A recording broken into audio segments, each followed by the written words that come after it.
मध्य प्रदेश कांग्रेस की सियासी गलियारे की यह खबर, जहां पचमढ़ी में समन्वय का पाठ कांग्रेस को पढ़ाया गया है।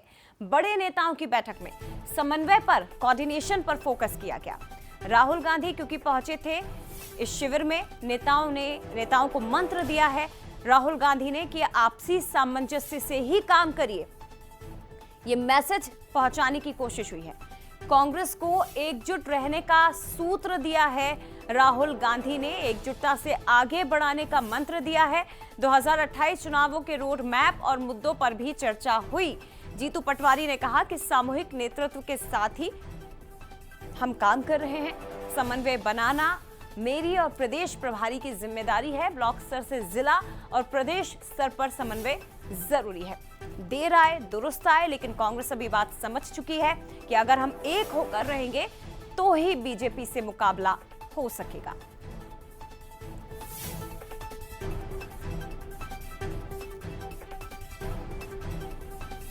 हम लोग सामूहिक नेतृत्व से काम कर रहे हैं। मैं ये बयान कई बार दे चुका हूँ और बहुत गंभीरता से कांग्रेस पार्टी जिला स्तर पर समन्वय कैसा हो, ब्लॉक स्तर पर कैसा हो, प्रदेश स्तर पर कैसा हो, और इसकी जिम्मेवारी भी मेरी as a PCC chief natural है, स्वाभाविक है, और हरीश चौधरी जी की भी है। तो हम जो मूल धारणा थी, मैंने कहा कि पहला सूत्र है समन्वय, दूसरा सूत्र है संघर्ष और तीसरा सूत्र है जनता के लिए अनुशासन के साथ लड़ना। मैं समझता हूं कि समन्वय, संघर्ष और अनुशासन के साथ पार्टी बनाए, उसकी रीति नीति घर घर तक जाए, यही मूल भावना है। बिल्कुल, जब सब सामूहिक प्रयास करेंगे, सब कोई मिल के काम करेंगे, तो ही हम भारतीय जनता पार्टी के षड्यंत्रकारी जो सरकार है, जो भारतीय जनता पार्टी की रीति नीति है, उससे हम तभी लड़ पाएंगे, तभी हम आम जन को न्याय दिला पाएंगे। तो हम समझते हैं कि इसमें कोई गुरेज नहीं होना चाहिए।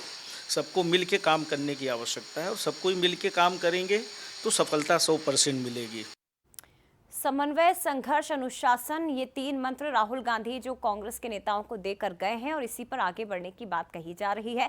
सीधे रुक करते हैं, मेरे सहयोगी सूरज शर्मा इस वक्त लाइव जुड़ गए हैं। सूरज, समन्वय, संघर्ष और अनुशासन का पाठ पढ़ाया है राहुल गांधी ने, लेकिन जरूरी यह है कि 2028 तक कम से कम इस मार्गदर्शन पर अब तमाम नेता चलें। देर से समझे हैं, लेकिन समझ गए हैं कि बीजेपी के साथ मुकाबला अब कैसे हो सकता है।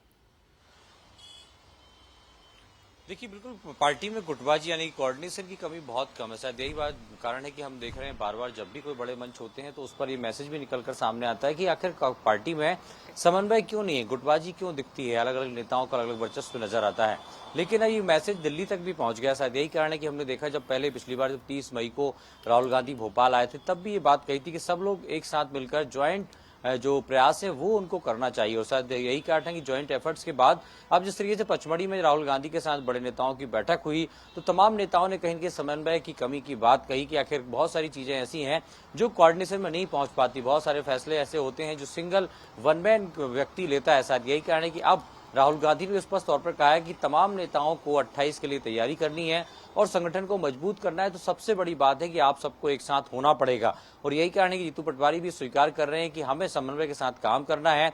सामूहिक प्रयास से ही संगठन के जरिए सत्ता तक पहुंचा जा सकता है, चाहे ब्लॉक स्तर की बात हो, जिलाध्यक्ष की बात हो या प्रदेश स्तर की बात हो। ये जिम्मेदारी खुद जीतू पटवारी और प्रदेश प्रभारी हरीश चौधरी की है और शायद यही कारण है कि अब तमाम नेता समझ चुके हैं कि सबको एक साथ रहेंगे तभी संगठन को मजबूत कर सत्ता तक पहुंचेंगे। और शायद यही कारण है कि राहुल की सीख भी यही रही है कि अनुशासन के साथ साथ समन्वय बनाना बहुत जरूरी है। अब देखना होगा क्या वाकई 28 तक अनुशासन, संघर्ष और समन्वय ये पार्टी का मूल मंत्र रहेगा या सिर्फ बैठकों तक औपचारिकता रहेगी। कांग्रेस के लिए आसान नहीं होगा, लेकिन करना जरूरी है अगर मध्य प्रदेश में बीजेपी को टक्कर देनी होगी। सूरज, फिलहाल बहुत धन्यवाद आपका तमाम जानकारी हम तक पहुंचाने के लिए।